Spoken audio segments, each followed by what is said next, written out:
함께 상관 하나님의 말씀은 마태복음 6장 16절에서 18절 말씀입니다. 복음 모니터에 나와 있으니까 같이 3절 읽도록 하겠습니다. 성경책을 가지고 오신 분들은 찾아서 읽으면 더 좋습니다.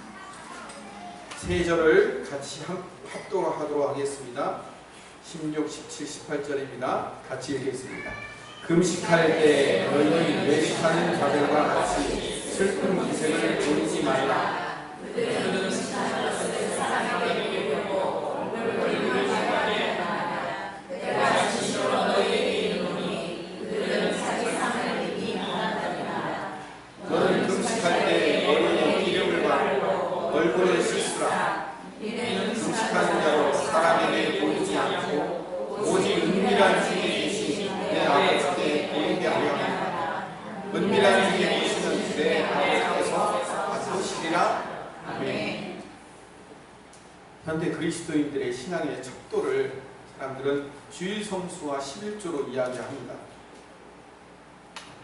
얼마나 많이 정확하게 11조를 드렸으며 주일을 잘 지키는가에 따라 그 사람이 신앙생활을 사람들이 평가하곤 합니다. 그런데 유대인들에게 있어서의 신앙의 척도는 마태복음 6장에 등장하는 기도, 금식, 구제였습니다. 왜냐하면 그들에게 있어서 안식일을 지키고 11조 하는 것은요, 그건 당연한 거기 때문에 그게 신앙의 척도가 될 수는 없었습니다. 누구나 다 지키는 거예요. 마태복음 6장에 나오는 기도, 금식, 구제는 내가 얼마나 신앙생활을 잘하고 있는가를 드러내는 기준점이 되는 거예요. 그런데 여러분, 이 신앙생활이라는 것은요, 하나님 앞에 보이는 것이지 사람에게 하는 게 아니기 때문에 구제할 때 6장 2절의 말씀대로 회당과 거리에 서서 나팔을 불며 사람들을 모을 필요는 없죠. 기도할 때도 6장 5절의 말씀대로 사람에게 보이려고 회당과 큰 거리에 서서 어귀에 서서 기도할 필요도 없어요. 오늘 읽은 본문의 말씀대로 금식할 때도 6장 16절의 말씀대로 슬픈 기색을 보이기 위해서 얼굴을 흉하게 만들 필요도 없어요. 왜냐하면 이 기도와 금식과 구제는 전부 다가 하나님께 보이기 위한, 다시 말하면 하나님과 맺는 관계에서 일어나는 일이에요. 근데 예수님이 이 마태복음 6장에서 지금 계속 구제와 기도와 금식에 대해서 말씀하시면서 이걸 지적하시는 이유는 이게 하나님과의 교제의 방법인데 외식하는 사람들은 사람에게 보이려는 목적으로 신앙생활을 하더라는 거죠. 그러면 왜 사람들에게 보이려고 신앙생활을 할까요? 하나님과의 교제가 없기 때문에 그래요. 하나님과의 교제가 있으면, 하나님을 목표로 하고 있으면 기도와 구제와 금식이 사람들에게 드러내고 보여줄 필요가 없어요. 하나님과의 관계니까. 그런데 하나님과의 관계가 없으니까 누가 중요한 거예요? 사람들에게 보이는 게 중요한 거예요. 하나님과 관계가 있으면, 하나님과 깊은 교제가 있으면 하나님께 집중하는데, 집중해야 될 하나님과의 교제가 없으니까 사람들이 봐주기를 기대하고 사람들 앞에서 신앙생활을 한 거죠. 그러니까 지난주에도 말씀드렸지만 외식하다라는 말의 그 히포크리테스라는 말은 가면이에요. 가면 쓴 사람이라는 뜻이에요. 가면을 쓰고 신앙생활하는 거예요. 겉보기에, 사람들 보기에는 이렇게 신앙생활하는 것처럼 보이고 내 사실 내면에는 하나님과 교제가 없어요. 관계없이 살아요. 사람들한테 보여주려고 하는 거예요. 이거를 허영, 허세, 허풍, 과장, 그렇게 얘기를 하는 거예요. 여기서 말하는 허영, 허풍, 허세, 허라는 건 비어있다는 뜻이잖아요. 비어있어요. 사실은 신앙생활을 해야 될 그 주체자이신 하나님이 내 마음에 없는데 뭔가 신앙생활을 하고 있는 모습은 보여야 되니까 그냥 과장해서 허영과 허세와 허풍으로 신앙생활하는 거예요. 보여주기 위한 신앙생활인 거예요. 그러니까 전혀 다르죠. 괴리가 있죠. 주일날 와서 이렇게 예배드리는 이 모습과 월요일부터 토요일까지 살아가는 내 삶과는 전혀 다른 삶을 사는 거예요. 여러분, 정말 있는 사람은요, 있는 그대로 얘기해요. 실제로 있는 사람은 있는 그대로 얘기해요. 근데 없는 사람이 어떻게 해요? 허영과 허풍과 허세 떨고 과장을 해요. 없으니까. 여러분, 이제 이번 주에 고향 가시면 이제 차례상도 차리고 하잖아요. 근데 양반들만 하는 일이에요. 이게 차례상 지내서 차리고 하는 거는 양반들이 하는 일이었어요. 조선 건국 초기에는 양반이 5%였어요. 전 인구에. 어떤 학자들은 3.5%라고 얘기하는 학자들도 있어요. 그러니까 아주 극소수예요. 양반은 거의 대부분 다 평민들이었어요. 노예가 조금 있고. 근데 조선 후기로 가잖아요. 양반이 70%예요. 양반이 70%예요. 사람들이 족보를 사서 자기 이름을 어디에 다 집어넣는 거예요. 양반이라는 이름 안에 다 집어넣었어요. 그러니까 다 양반이 된 거예요. 말 그대로 다 양반이죠. 근데 보세요. 가짜들이 원래는 가짜였는데 가짜인데 이제 진짜 양반으로 들어갔으니까 나도 이제 양반이다 라고 얘기하니까 양반인 걸 보여내니까 뭘로 보이는 거예요? 조상들한테 제사 드릴 때 상다리가 부러지게 제사장을 차리는 거예요. 제사상을. 왜? 그렇게 보이는 건 뭐예요? 사람들이 나도 양반이라는 것, 나도 이렇게 하고 있다는 것을 사람들에게 더 많이 화려하게 보이는 차원에서 그걸 일종의 허례허식이라고 얘기를 하는 거예요. 1970년대, 80년대 교육받으신 분들은 그 국가에서 허례허식 하지 말라고 제사 드리는 법까지 이렇게 프린트해서 나눠주고 한 그런 때가 있었어요. 허례허식이에요. 실제로 허례허식 맞아요. 지금도요, 향교라는 데가 있어요. 향교라는 데 가서 제사상 차리는 거 보면요, 정말 간단해요. 화려하지가 않아요. 떡국 밥아가지고 이렇게 몇 개 가지고 이렇게 조그맣게 차려갖고 그냥 그 제사의 어떤 예법이나 이런 게 중요한지 상을 얼마나 화려하게 차리는 거는 별로 중요하지 않아요. 근데 왜 화려하게 차리는 걸로 바뀌어요? 가짜가 많아서 가짜. 진짜인 것처럼 보이려고. 진짜인 것처럼. 나도 양반이다. 마찬가지예요. 하나님과의 진지하고 진실한 교제, 이게 있다면 하나님에게 집중해요. 신앙생활을. 그래서 하나님과의 진실하고 진실한 교제에서만 충족되고 채울 수 있는 영적 갈망이 우리는 있어요. 우리 모두가 다 그런 영적 갈망을 갖고 있어요. 이게 어디서 채워지냐면 하나님과의 깊은 교제에서 채워질 수 있어요. 그런데 이 하나님과의 깊은 교제에서 채워지지 않으니까, 다시 말하면 하나님과 관계가 없는데 하나님이 어떻게 거기서 채워지냐고요. 그러니까 이걸 어디서 채우려면 사람에게서 채우려고요. 신앙생활하면서 목사가 칭찬해줘야 되고, 교회 식구들이 알아줘야 되고, 봐줘야 되고, 인정해줘야 되고, 그래야 신앙생활 할 수 있는 거예요. 예수님만으로 충분합니다. 아니, 예수님만으로 충분도 해야죠. 그런데 나는 예수님도 필요하지만 칭찬도 받아야 되고, 인정도 받아야 되고, 박수도 받아야 되고, 안정감도 있어야 되고, 소속감도 있어야 돼요 라고 얘기한다고요. 좋은 얘기 같지만요, 그 안에는요 진짜가 없어서 그래요. 진짜가 없어서 그래요. 허영과 허풍과 허세로 과장으로 신앙생활 하면요, 얼굴에 가면 쓰고 신앙생활 하는 거예요. 연기하는 거죠. 주일날 와서 연기하고 있는 거예요. 아, 네, 집사님. 연기하고 있어요. 연기. 여러분, 이렇게 연기하고 가면 쓰고 연기하는 사람을 뭐라고 하면 연기자라고 그래요. 요즘은 연예인이라고 하죠. 연예인. 연예인은요, 인기를 먹고 살아요. 사람들이 알아봐주고, 인정해주고, 박수 쳐주고, 사랑해주는 그 힘으로 산다니까요. 그 인기가 돈이 될 수도 있고, 그 인기가 명예가 될 수도 있고, 그 인기가 때로는 권력이나 힘이 될 수도 있기 때문에 인기를 누리고 사는 것이, 그것이 인정받는 삶이라고 생각한단 말이에요. 여러분, 요즘 어린이들을 가장 인기 있는 직업이 뭔지 아세요? 옛날 우리 시대는요, 대통령, 장관 되는 거, 그게 어린이들의 1등 직업이었어요. 의사, 판사, 박사 되는 것이 인기 직업의 1순위였었어. 때가 있었어요. 근데 이제는요, 여러분, 우리 애들한테 물어보세요. 니 뭐 되고 싶니? 그러면은 공부 많이 해서 박사 된다고 얘기해요? 아니요. 대통령 된다고 얘기해요? 맨날 욕먹는 그 짓을 왜 해요? 안 해요. 우리 어린이들 그 직업 뭐냐고, 어떤 게 좋냐고 그러면 유튜버 되겠대요. 연예인 되게요. 가수 되는 게 꿈이래요. 매스미디어 시대라니까요. 인스타그램에 팔로워 숫자가 얼마나 많은가가 내 가치를 결정해요. 유튜브 만들어 놓고 좋아요, 구독 숫자 누르는 게 자기 존재 가치를 증명하는 시대예요. 사람들한테 보여주고 인정받고 살고 싶은 시대 최극단에 있어요, 지금이. 그래서 여러분, 연예인들이 인기가 떨어지고 인정받지 못하면요, 너무나도 쉽게 자살하는 거예요. 왜? 그 인기가 자기의 뭐예요? 존재의 가치였거든요. 그래서 쉽게 자살한다고요.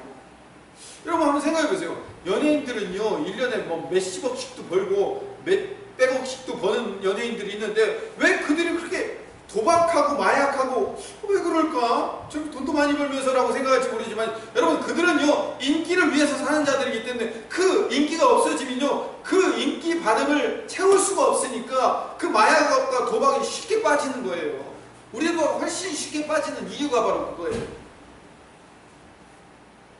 연기자거든요. 연기하는 삶이에요. 화려하게 카메라 앞에서는요, 자기의 화려한 모습을 보여주는 연기자인데 그 진실한 내면이 거기에 있지 않아요. 집에 돌아가면요, 나는 그냥 하나의 인간이거든요. 그 괴리감이 너무 크기 때문에 그 괴리감을 다른 걸로 채우려고 한단 말이에요. 그게 허영이에요. 허풍이라고, 허세라고요. 이렇게 허영, 허풍, 허세 과장이 있는 교회가 있어요. 요한계시록의 7번째 교회인 라오디게아 교회를 예수님이 이렇게 말씀하셨어요. 허영과 허풍이 있는 교회라고. 읽어볼까요? 시작.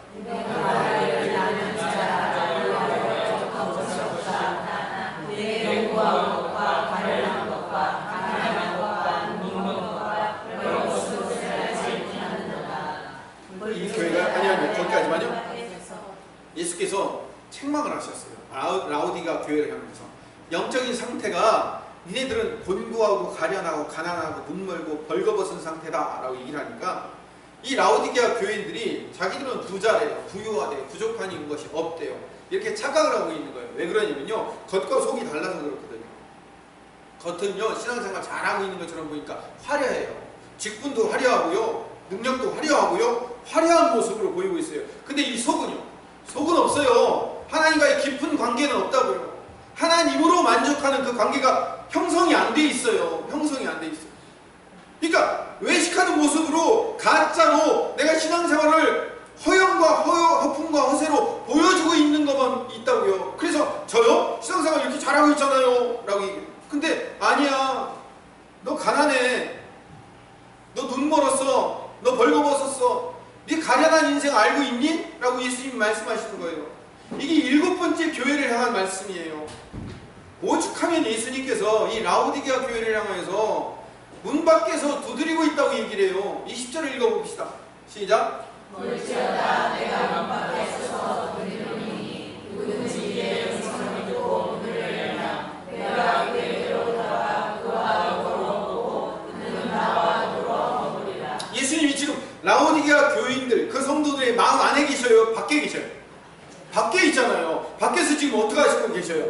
문 두드리면서 나 좀 그냥 문 좀 열어다 하고 내가 네 안에 들어가서 너와 함께 교제하면서 동행하면서 살고 싶은데 문 좀 열어줘, 문 좀 열어줘 하고 주님이 우리의 마음의 문을 두드리고 있는데 안 열어주고 있는 거예요.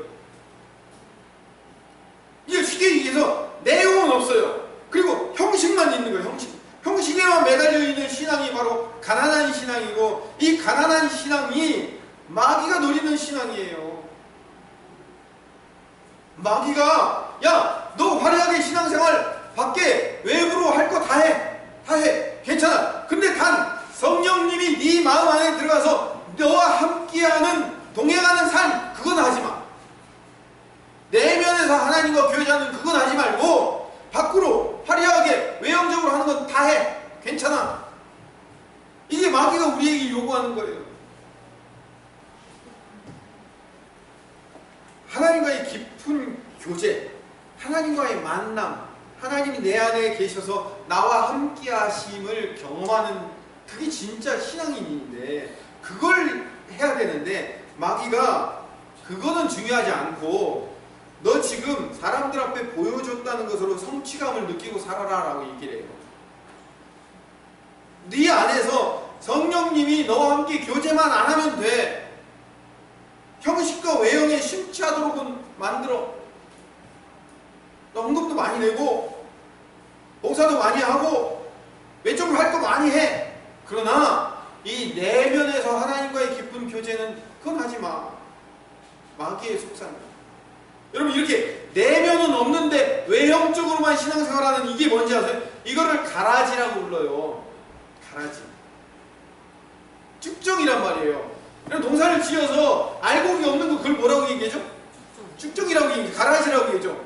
여러분 요 가을 되면 이제 깨나 아니면 곡식 같은 거 이렇게 채 해가지고 키에다 넣고 이렇게 치면 어떻게 돼요?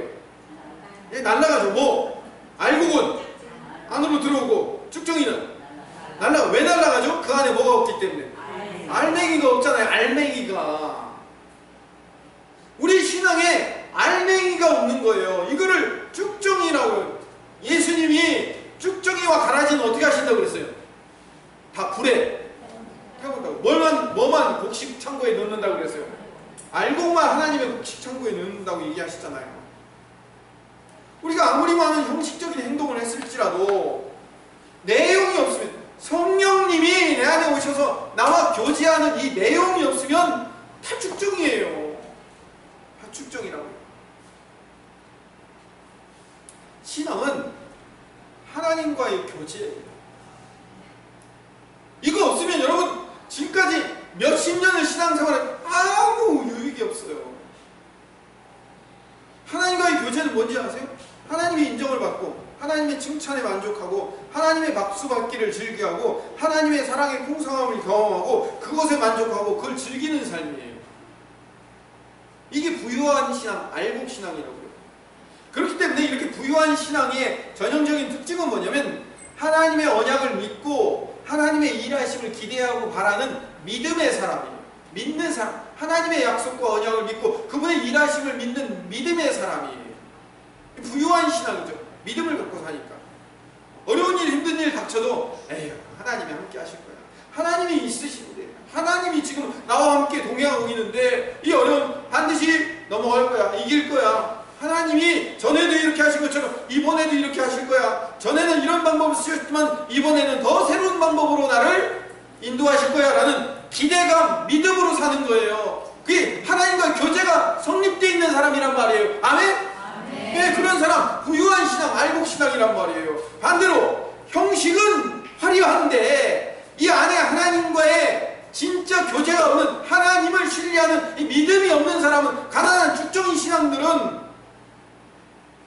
자꾸 사람들에게 인정받으려고 하고, 그리고 뭔가 어떤 밖으로 외적으로 행동한 것을 통해서 인정받으려고 하지 진짜 하나님과의 관계가 없기 때문에 문제가 생기면 어떻게 돼요?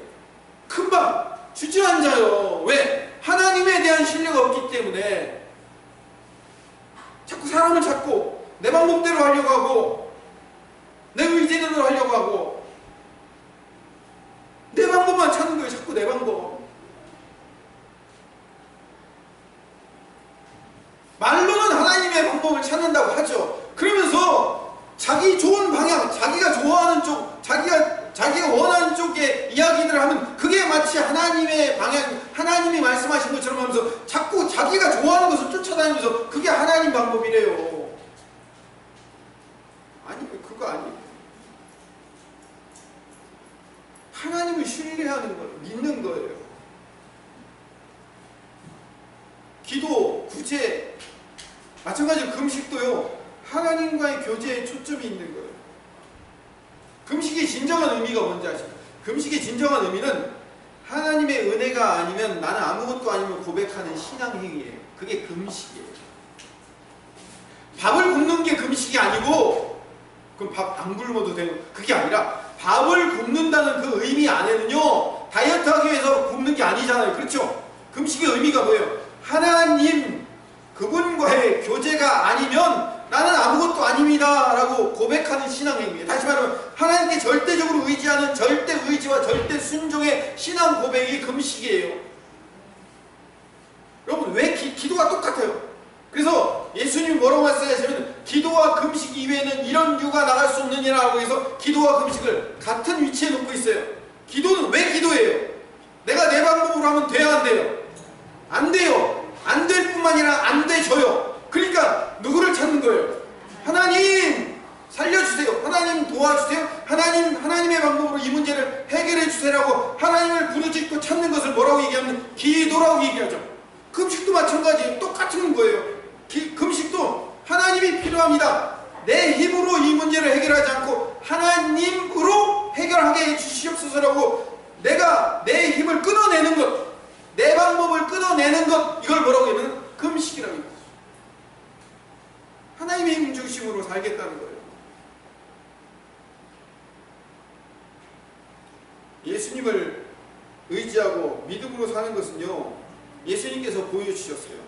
세례 받으시고, 세례 요한에게 세례 받으시고 성령님께 이끌려 광야에서 40일을 줄이시고 시험을 받으셨어요. 제일 먼저 마귀가 돌을 떡이 되게 하여 먹어보라고 얘기해요.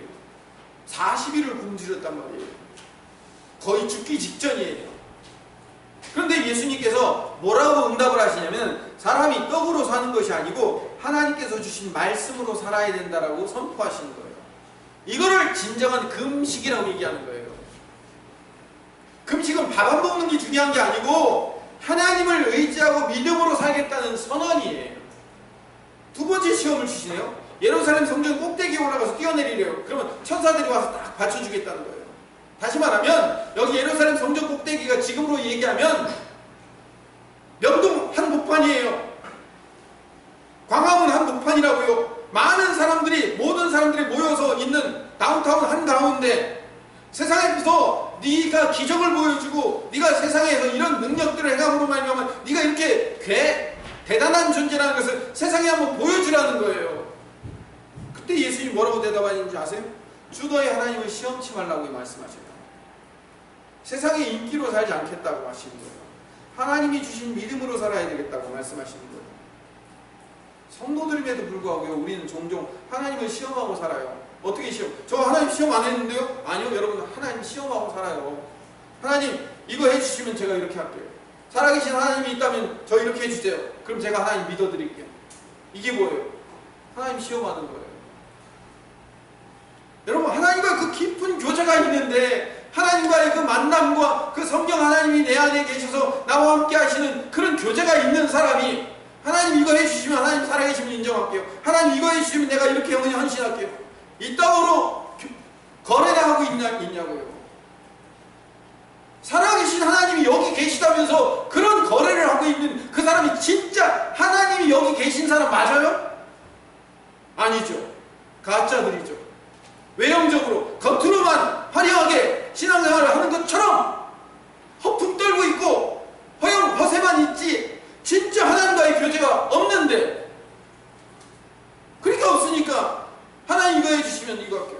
하나님 문제 해결해 주시면 내가 하나님이라고 인정할게요. 거래하고 시험하고. 진정한 교제가 없잖아요. 우리가 금식도 별로 안 하지만 해도 하나님과 거래하고 시험하는 목적으로 할 거면 안 하는 게 나아요. 기도도 안 하지만 하나님과 거래하며 하나님 이거 주시면 내가 이렇게 하겠습니다라고 시험하는 용도로 사용하는 거라면 여러분의 금식과 여러분의 기도는, 여러분의 신앙 행위들은 전부 다 가난한 신앙이에요. 라오디게아 신앙인이라고요. 이 말씀을 들으면서 여러분들이 그걸 아하! 나 들으라는 얘기구나. 오늘 목사님이 나 들으라고 지금 이렇게 일주일 동안 나 생각하면서 이렇게 말씀을 하셨구나 라고 할 만큼 우리 전부가 다 깨달아요. 우리가 라오디게아 신앙인이라니까요. 우리가 축정이라니까요.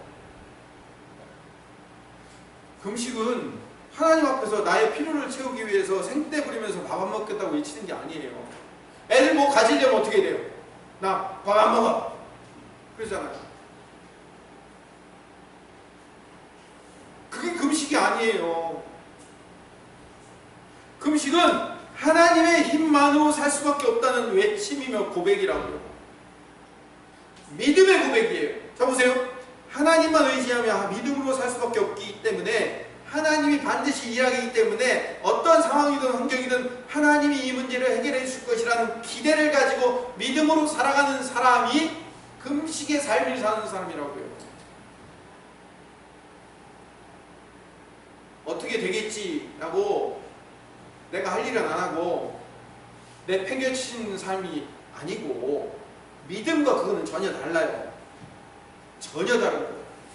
믿음은 하나님의 일하심을 기대하고 견디는 삶이라고. 근데 기도와 금식이 하나님 앞에 정성을 들여서 그 정성을 받고 우리의 필요한 것들을 응답받는 것으로 변질이 돼요. 더 나아가 사람들 앞에서 보이는 신앙의 위로 변질이 되어버리는 거예요. 하나님께서 구약 백성들에게 금식의 의미를 다시 한번 정의해 주셨어요. 구약에서도요. 이사야 58장 2절에서 6절이에요. 여러분 한번 읽어봅시다. 같이 읽읍시다. 2절에서 6절까지 시작. 그들이 날마다 나의 길을 밝히기를 즐거워하니 마치 공의를 하여 그의 하나님의 길을 저버리지 아니하는다. 의로운 하나님에게 구하며 하나님과 가까이 하기를 즐거워하는다. 우리가 금식하되 어찌하여 주께서 보지 아니하시며 우리가 마음을 기울여하되 어찌하여 주께서 알아주지 아니하시느냐. 오라 너희가 금식하는 날에 오라고 부르며 온갖 일을 시키는도다. 오라 너희가 금식하면서 논쟁하며 하나님과 악한 주먹으로 치는도다. 너희가 오늘 금식하는 것은 너희의 목소리를 산란하게 하려 하지 아니하느니라. 이것이 어찌 내가 기뻐하는 금식이 되겠으며 이것이 어찌 사람이 자기의 마음을 괴롭게 하는 날이 되겠느냐. 그의 머리를 갈대같이 숙이고 굵은 배와 재를 펴는 것을 어찌 금식이라 하겠으며 여호와께 열납될 날이라 하겠느냐. 내가 기뻐하는 금식은 흉악의 결박을 풀어주며 멍에의 줄을 풀어주며 앞대에 장하는 자를 자유케 하며 모든 멍에를 꺾는 것이 아니겠느냐. 이 얘기를요 좀 더 쉬운 번역으로 한번 읽어봐야 여러분들이 쉽게 이해할 수 있습니다. 왜냐하면 우리가 2절 3절에서 오해가 되는 부분들이 생기기 때문에 그래요. 2절을 다시 봅시다. 2절을 제가 쉬운 성경으로 읽어보면, 그들이 날마다 나를 찾으며 내 길을 배우기를 좋아하는 것처럼 보이는구나. 그들이 의로운 일을 즐겨 행하고 자기 하나님의 계명을 떠나지 않는 백성처럼 나에게 공평한 재판을 요청하고 내게 가까이 나오기를 기뻐하는 것처럼 행동하는구나, 이거예요.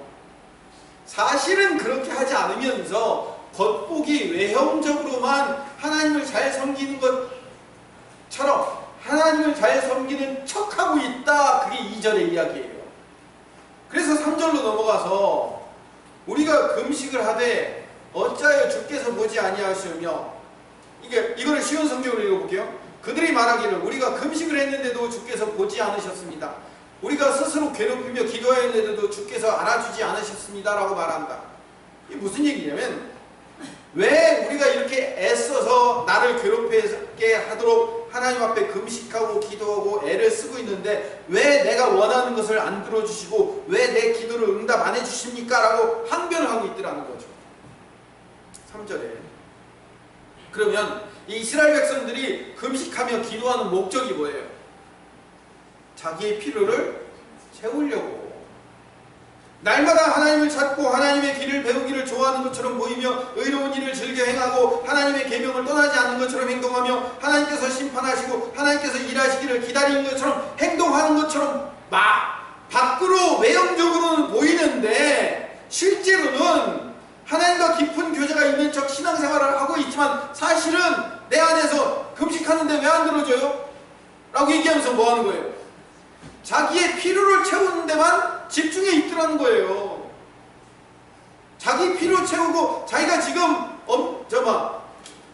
달라고 하는 거, 요구하는 거를 얻기 위해서 금식하고 있지 그 금식의 진정한 의미는 모르는 채 하나님께 달라고 하고 있으면서 나 이렇게 금식하면서 기도하는데 왜 안 줘요? 라고만 얘기하더라는 거죠. 그래서 하나님이 5절에 이렇게 답하시는 거예요. 너희들이 외형적으로 자기를 괴롭힌다고 그게 진정한 금식 아니야 라고 얘기하는 거예요. 쉬운 성경을 읽어볼게요. 5절. 그런 금식은 내가 바라는 금식이 아니다. 사람이 그런 식으로 스스로 자기 몸을 괴롭히는 것을 나는 좋아하지 않는다. 바람 앞에 풀잎처럼 머리를 숙이고 거친 베옷을 입으며 제 위에 앉는다고 해서 내가 기뻐하는 금식이 아니다. 그렇게 한다고 해서 내가 바라는 금식이 되겠냐? 하나님이 이런 금식 바라지 않으신다는 거예요. 그럼 이제 이스라엘 백성들이 얘기하겠죠. 아니 금식 하라고 해서 했잖아요. 그럼 어떻게 해요? 뭘 어떻게 하란 말이에요? 그럼 금식을 하라는 거예요? 말라는 거예요? 이렇게 나오는 거예요. 이스라엘 백성들이. 하나님 금식하면 이거 응답될 것 같아서 금식하라고 해서 금식한 거잖아요. 왜 들어주지도 않으면서 지금 뭔 소리예요? 왜 또 하나님 금식을 또 싫어한대요? 그럼 어떻게 하라는 얘기예요? 이거예요 지금. 여러분들이 지금 고향에 내려가서 부모님하고 대화하고 고향에 왜 내려가셔요? 부모님께 감사드리고 인사하려고 그러는 거잖아요. 가서 고향 내려가면 꼭 한 잔씩 하시고 형제들끼리 친척들끼리 싸우는 일만 있어요. 형님은 그런 식이 아니라고 싸움 일어나요. 그러면 그렇게 싸움 일어나면 부모님이 형제들이 친척들이 그렇게 싸우는 걸 좋아요 안 좋아요? 보기 안 좋죠? 그럼 부모님이 뭐라고 얘기해요? 야 니네들 그러려면 가라. 다시 오지 마라. 그러면 가라 다시 오지 말라는 건 진짜 오지 말라는 거예요? 싸우지 말라는 거예요? 싸우지 말라는 거잖아요. 얘기를 알아들어야죠. 그런데 이 알아듣지 못하는 못된 둘째는 못된 둘째는 뭐라고 얘기하세요? 아니 어머니 오라고 해서 왔잖아요. 아니 오라고 해서 왔는데 그럼 어떻게 하라고? 또 가라는 거예요? 그럼 오라는 거예요? 가라는 거예요? 뭐 나보고 어떻게 하라는 거예요? 이렇게 반항하는 모습이 누구라고요? 이스라엘 백성들이라고요. 이스라엘 백성들이 금식하라고 해서 했잖아요. 근데 또 뭐 금식을 하지 말라는 거예요. 그럼 뭐 하라는 거예요 지금? 하라는 거예요 말라는 거예요? 승진이 나가고 이러고 있는 거예요. 내가 기뻐하는 금식은 그런 거 아니야 라고 예수님 하나님 말씀하시는 거예요. 하나님의 대답이 의외예요. 6절을 봅시다. 내가 바라는 금식은 너희가 부당하게 가두어 놓은 사람을 풀어주고 그들의 사슬을 끊어주며 억눌림을 당하는 사람들을 풀어주고 그들이 하는 고된 일을 쉽게 해주는 것이다. 7절도 계속 읽어볼게요. 쉬운 성경으로. 괜찮아요? 보면 안 띄워줘도 됩니다. 너희 음식을 굶주린 사람에게 나누어주고 가난하고 집 없는 사람들을 너희 집에 들이며 헐벗은 사람을 보면 그에게 너희 옷을 주고 기꺼이 너희 친척을 돕는 것이 내가 바라는 금식이다. 이거예요. 자 그럼 또 우리는 이렇게 들을 수 있어요. 둘째 아들 마냥 하나님은 교회 안에서 예배하고 기도하고 금식하고 하는 이런 신앙생활이 중요한 게 아니니까 이런 거 하지 말고 밖에 나가서 구제와 돌봄과 선교 사역하는 데에 집중하라는 얘기인가? 이렇게 들으시면 안 돼요. 이게 그 얘기가 아니에요. 자 지금부터 하나님이 이스라엘 백성들에게 이사야 선지자를 통해서 하신 말씀에 내가 기뻐하는 금식의 의미가 뭔지를 명확하게 말씀을 드릴게요. 진정한 금식은 하나님이 기뻐하시는 금식은 긍휼과 용서와 자비와 사랑하는 마음이에요. 다시 말씀드릴게요. 하나님이 기뻐하시는 금식은 긍휼과 용서와 자비와 사랑하는 마음이에요. 다시 마태복음으로 갑시다. 마태복음 우리가 6장을 읽고 있잖아요. 5장 38절부터 48절까지를 교독을 합시다. 제가 먼저 읽겠습니다. 또 눈은 눈으로 이는 이로 갚으라 하였다는 것을 너희가 들었으나 나는 너희의 눈이 악한 자를 위하지 말라. 또 너를 고발하여 속옷을 가지고자 하는 자에게 겉옷까지도 가지게 하며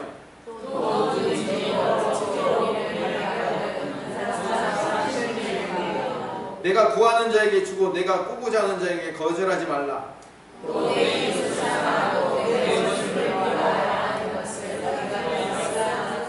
나는 너희에게 이르노니 너희 원수를 사랑하며 너희를 박해하는 자를 위하여 기도하라.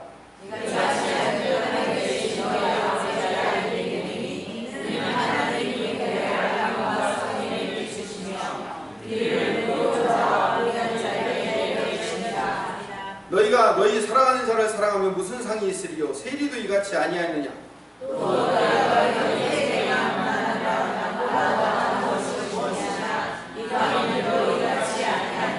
함께합니다. 그러므로 하늘에 계신 너희 아버지의 은혜하신 것 같이. 아까 얘기로 다시 돌아갑시다. 부모님을 뵈러 인사드리러 추석에 내려갔는데 형제들끼리 싸우면 야 그럴 거면 얘들 다시 오지 마 가! 라고 얘기했을 때 그 부모님의 마음은 뭐예요? 형제들끼리 와서 화목하고 같이 사랑하고 기뻐하고 즐거워하는 모습을 보여주는 것이 부모에게 진짜 효란 말이에요. 그래요 안 그래요? 아니에요? 네. 부모 입장에서 형제들끼리 사랑하고 우애 있고 그게 얼마나 효냐고요. 그게 진정한 효죠. 마찬가지로 하나님께서 기뻐하시는 금식은 얼굴을 흉한 모습으로 나 지금 이렇게 금식하고 있습니다 라고 사람들에게 보여주는 행동이 진짜 금식이 아니고 사람들에게 긍휼과 자비와 용서와 사랑을 베푸는 마음을 갖고 있는 것, 이게 진짜 금식이다 라고 말씀하시는 거예요. 그런데 보세요. 하나님이 마지막에 하늘에 계신 너희 아버지의 온전하신 것 같이 너희도 온전하라고 그 온전한 사랑을 베풀어라 라고 말씀해 놨는데 내 안에서 긍휼과 자비와 용서와 사랑이 나와요 안 나와요? 안 나와요. 나와요 하면 그게 가짜예요. 안 나온단 말이에요. 내 힘으로는 안 돼요. 그래서 하나님의 도우심이 필요하단 말이에요. 하나님의 영이신 성령님이 오셔서 성령님이 나에게 그런 능력을 주셔야만 내 안에서 사랑과 희락과 화평과 오래 참음과 자비와 양성과 충성과 온유와 절제의 열매들이 터져 나올 수밖에 없다는 거예요. 그래서 하나님 내 속에서는 이런 긍휼과 자비와 용서와 사랑이 안 나오는데 하나님 나 좀 도와주세요. 하나님 내가 내 힘으로는 안 되오니 하나님께서 나를 도와주셔서 내 안에서 성령의 열매들이 터져나올 수 있도록 성령이 나에게 능력을 주셔서 그 능력으로 행할 수 있도록 만들어주세요라고 하나님 앞에 하나님의 은혜, 하나님의 능력을 간구하는 마음과 자세가 뭐라고요? 금식이에요. 그게 진정한 금식이라고요. 그런 마음으로 금식할 때 그 금식이 진짜 금식이 되며 그런 마음으로 금식할 때 그 금식 안에서 하나님의 능력이 나타나는 겁니다. 금식이라는 것은 밥을 안 먹는다는 것은 하나님 여러분 밥심으로 한다고 하죠. 밥심이 뭐예요? 밥 안 먹고 무슨 일 바쁜 일이 있어서 밥 안 먹고 무슨 일 하고 하면 어떻게 돼요? 배가 등가죽에 붙고 힘도 하나도 없고 그렇죠. 근데 밥 한 끼 먹고 아니면 초콜릿 하나라도 이렇게 먹으면 어떻게 돼요? 몸에서 일 안 해보셨어요? 예, 힘이 솟죠. 그래서 그 힘 가지고 일할 수 있고 그 힘 가지고 살 수 있잖아요. 그걸 밥심이라고 한다고요. 그 밥심으로 사는 건데 밥을 안 먹겠다는 얘기는 내가 이 밥의 힘으로 살지 않고 하나님의 힘으로 살겠습니다라는 고백이라니까요. 그 고백이 나오지 않는 금식은 아무런 의미가 없는 금식이에요. 하나님 내 안에서는 도저히 주님이 말씀하시는 그런 긍휼과 자비와 용서와 사랑이 안 나옵니다. 기껏 해봐야 가면 쓰고 긍휼을 베푸는 척, 사랑을 베푸는 척, 자비한 척, 용납하는 척이랑 할 수 있을지 모르지만 내 안에 진짜 사랑이 안 나오는 애요. 나 가짜 맞네요. 내가 라오디게아 교인이고 내가 바로 죽정이 맞네요 라고 하나님 앞에 회개하며 하나님의 힘과 능력을 내게 주시지 않으면 내가 이런 삶을 살 수 없습니다 라고 고백하는 것, 그게 진짜 기도이며 사랑이에요. 이게 바로 하나님과의 교제입니다. 이 설교를 준비하면서 제가 제 자신을 바라봤어요. 제가요 목사로 20년을 살았는데 목사 노릇은 하고 있는데 진짜 목사가 아니라는 생각이 드는 거예요. 갈수록 더 들어요. 그래서 제가 하나님 앞에 기도했어요. 하나님 진짜 목사가 되게 해주세요. 나 겉으로 설교하고 그리고 목사 노릇은 하고 있는데 그래서 외형적으로는 목사 노릇은 하고 사는데 내 안에 성도들을 바라보는 그 안타까움과 긍휼함을 가지고 그들을 하나하나 돌보면서 그들에게 하나님의 사랑과 긍휼과 자비와 용서를 베풀려는 그 간절한 마음은 안 나오네요. 나 목사 노릇만 하고 있지 목사는 아닌 거 맞습니다 라고 고백하더라고요. 그걸 금식이라고 얘기한 겁니다. 아프네. 하나님의 마음을 구하는 거예요. 예수님의 마음을 읽어야 돼요. 예수님의 영신 성령님을 우리에게 보내주신 그 의미를 알아야 돼요. 결론을 내리겠습니다. 성령님 의지하고 성령님 능력받아 살아야 됩니다. 아멘? 그렇지 않으면 내 힘으로 가짜밖에 못 만들어내요. 여러분, 우리 힘으로 만들어내는 것은요, 결국은 다 가짜 열매예요. 가짜 열매. 그냥 겉으로 뭐뭐 하는 척만 보이는 거예요. 거기 아무런 의미가 없어요, 여러분. 그 사람들 앞에 그렇게 해서 그런 척하면서 그런 모습 보여서 그거 갖고 뭐 할 거예요?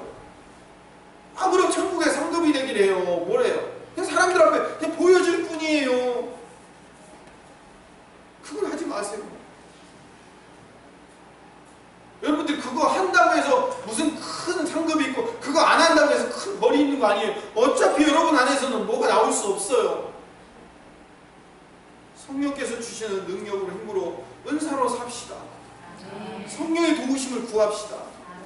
하나님이 이 가짜 인생을 좀 바꿔주세요.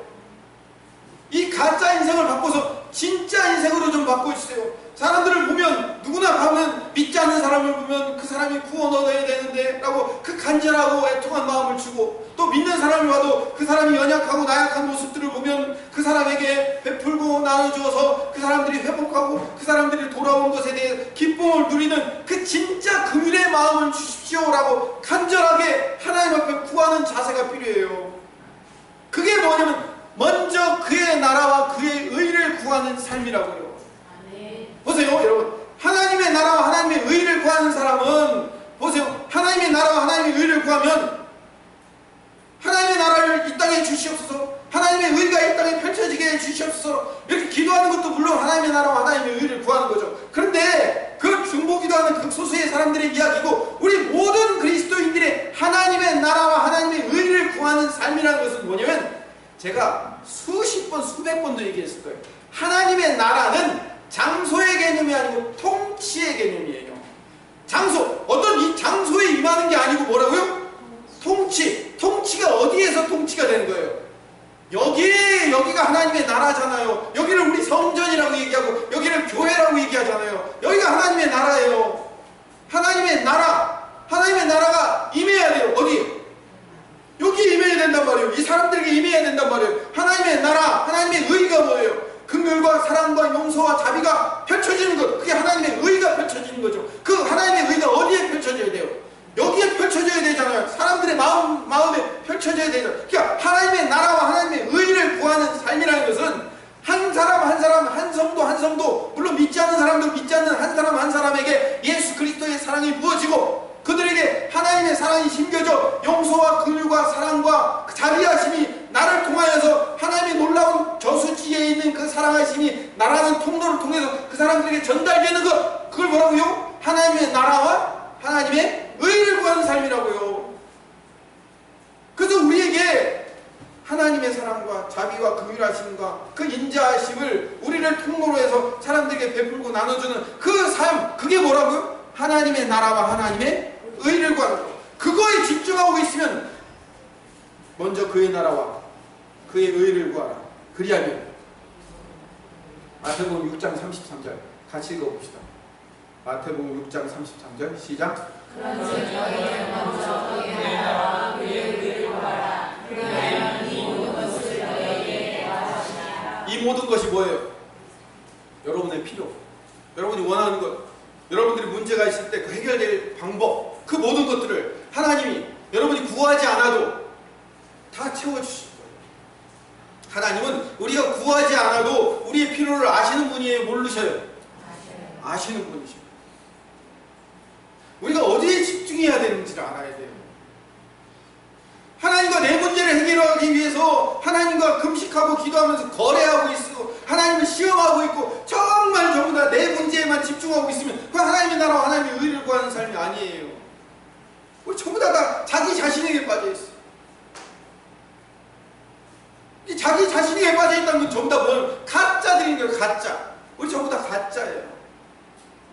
허영과 허세로 과장하며 사람들에게 보여주는, 우리 바리새인 아닌데요? 아니요, 우리가 바리새인이라고요. 내가 바리새인이에요. 하나님의 하나님의 나라와 하나님의 의, 다시 말하면 우리 주변에 있는 이웃들에게, 뭐 이웃까지 갈 거 없어요. 여러분의 가정, 여러분의 자녀들, 여러분의 남편, 아내, 부모님, 여러분 주변에 매일매일 여러분과 함께 한 입을 덮고 살아가는 여러분들의 삶의 주변에 있는 모든 사람들에게 하나님의 용서와 사랑과 긍휼하심과 그 자비하심을 베풀어내는 삶, 그게 뭐라고요? 먼저 그의 나라와 그의 의를 구하는 삶이에요. 그거 하다 보면 나머지 것들은 하나님이 다 채워주셔요. 여러분 우리 그거 한번 믿어봅시다. 아멘? 한번 믿어봅시다. 정말 여러분이 하나님 나라와 그 의를 구하는 삶에 집중되어 있으면 나머지 것들 다 하나님이 채워주시는 그 놀라운 기적의 역사를 경험해 봅시다. 아멘? 그거 경험하면 그 다음부터는 여러분 자신의 것을 구하겠어요? 하나님의 나라와 의를 구하겠어요? 나라와 의를 구하겠죠. 아까 이사야 선지자를 통해서 이스라엘 백성들에게 얘기하잖아요. 우리요 신앙생활 잘하고 있고요, 금식하라고 해서 열심히 금식하고 있는데 왜 우리 기도 안 들어주세요? 왜 우리 응답 안 해주세요? 왜 우리 필요를 안 채워주세요? 라고 하고 있는 그 이스라엘 백성들을 향해서 이사야 선지자를 통해서 주시는 하나님의 말씀의 의미를 깨달아야 돼요. 야, 내가 진짜 원하는 것은 니네 신앙생활 겉모습으로 잘해가지고 그것 통해서 금식하고 열심히 기도해서 니네 필요 채우고 응답받고, 난 그거 원하는 거 아니야.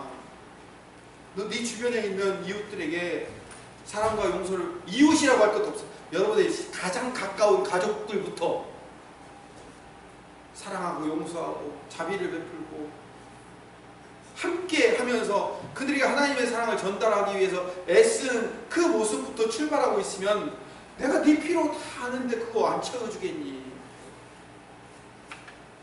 내가 지금 어디에 마음이 있는지 그걸 좀 알아라. 하나님의 마음이 어디 있는지를 알아. 너는 지금 네 필요 채우는 것, 네 문제 해결하는 것에 지금 집중해 있는데 너 거기서 좀 잠깐 떠나서 하나님의 마음을 좀 읽어보지 않겠니? 그럼 네 삶이 달라져. 네 환경이 달라질 수 있어. 지금 네가 초점을 정말 잘못 맞추고 있는 거야. 너 초점을 다른 데로 바꿔봐 라고 말씀하시는 그 하나님의 말씀을 여러분들 진지하게 깨닫고 그 말씀에 반응하시는 하나님의 백성 되시기를 간절히 소망합니다.